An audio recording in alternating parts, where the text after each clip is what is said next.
Hey guys, welcome back to J Nix. Hey, I've got a different sort of episode today. I'm going to go over some different thoughts and things going into like 2025 that I've had as far as the sports card market goes. And just wanted to kind of get everyone else's thoughts and see if I can get a comment section going. Where do you think it's heading when it comes to like women's sports cards in general?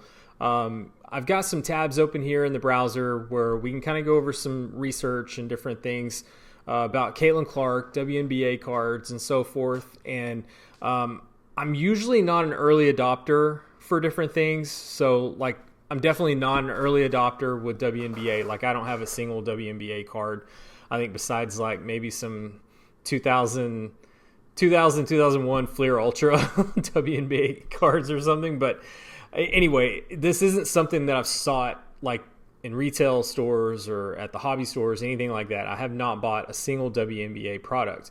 But just going through the info here, the data, holy smokes, man, like this is there's a lot to unpack when it comes to the Caitlin Clark card market, where it may go, what's the top of the market, where are we on that like ride, because there's stuff's through the roof right now. I mean, she just set the record. You can see right here, $234,000 was the record for a trading card, WNBA trading card sale. So, and that broke her previous one of 216. So, just going off numbers like that, like there's obviously a market for Caitlin Clark.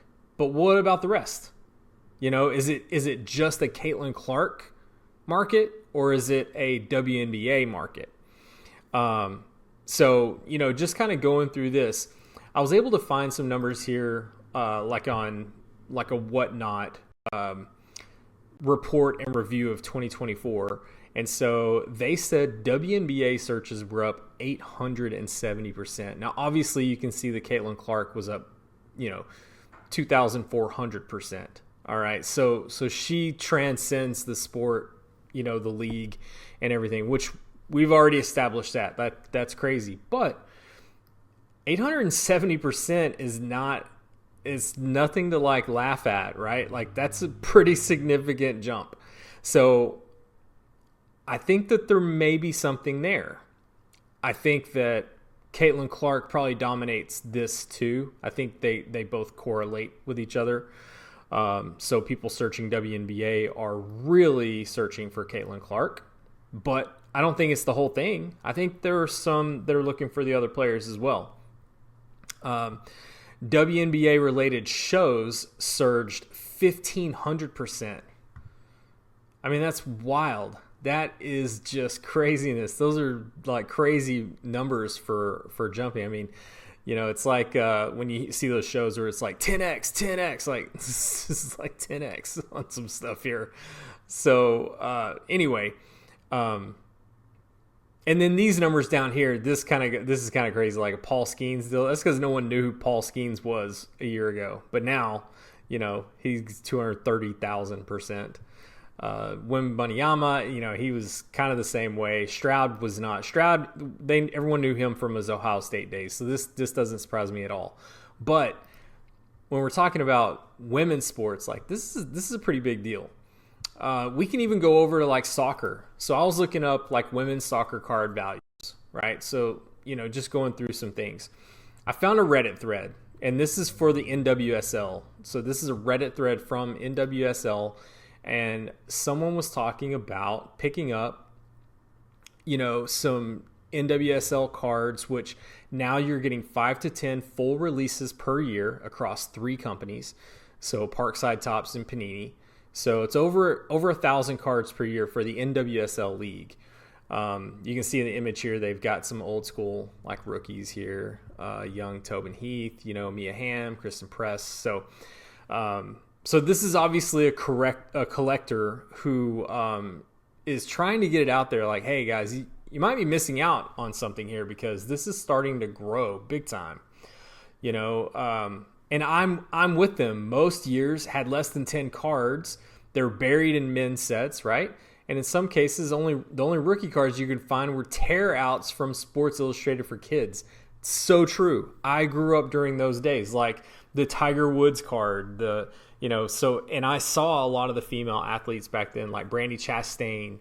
There were a lot of female athletes whose their only card was the Sports Illustrated for Kids card until a set, came out later on.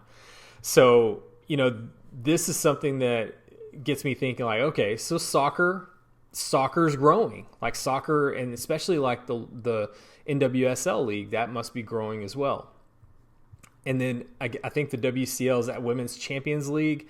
I'm assuming that's what that is, and I'm sure they have Women's Champions League sets out there. So you can tell I'm not super well versed in the women's sports and women's sports card industry, but just going through this research, I wanted to kind of enlighten everyone and followers that I have, and I'd love to get your thoughts on this too, because I want to learn as much as I can and be able to provide cards and memorabilia and things like that to customers, and then also invest in them personally for my own personal collection. So that was one of the reasons why I jumped on this. And then one of the last tabs that I had was, Mr. Sports Card Investor.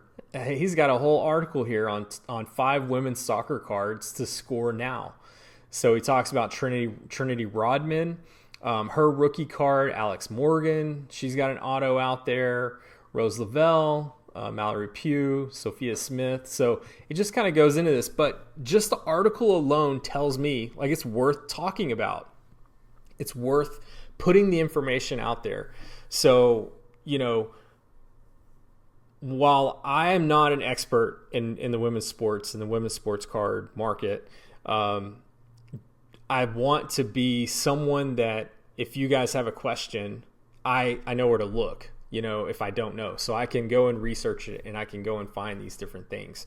And then if you have a question, whether it's on eBay or through Instagram or any of my accounts, you can send it, and then I'll be happy to kind of look through some things and see if it's worth it. Like a lot of questions that I get right now are, hey, what's this card worth? Or, hey, do you have, so-and-so's autograph for this or that?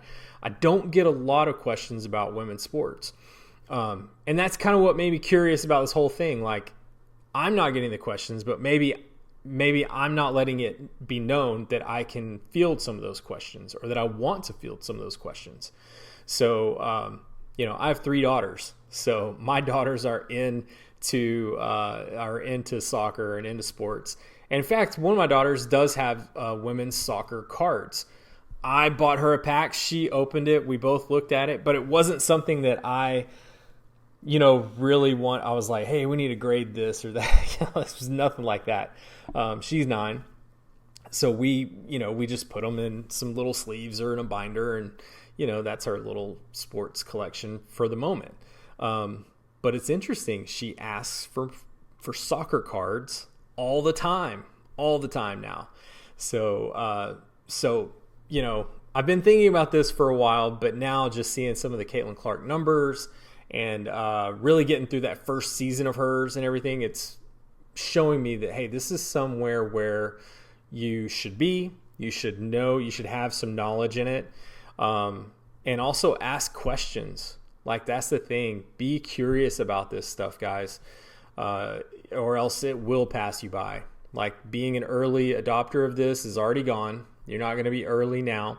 But I think you can get into it, and you can get into some things at a decent price, and maybe even get some Caitlin Clark items or some of the top stars in soccer, and get them at a decent value to where, when you hold them, and like I said, Caitlin Clark, if she breaks records or if she's winning championships, like, her stuff's just going to skyrocket again, So, but yeah, anyway, if you have any questions about this, let me know. I wanted to put this video together pretty quickly. I think that that it's important. It's very, very important. So hopefully you guys enjoy the content that I'm putting out there. I will have some more content for eBay and Car Dealer Pro coming up soon. But hit that subscribe button, hit that notification button, so you can be reminded and notified whenever we've got a new video out. All right. Thanks for the support, guys, as always.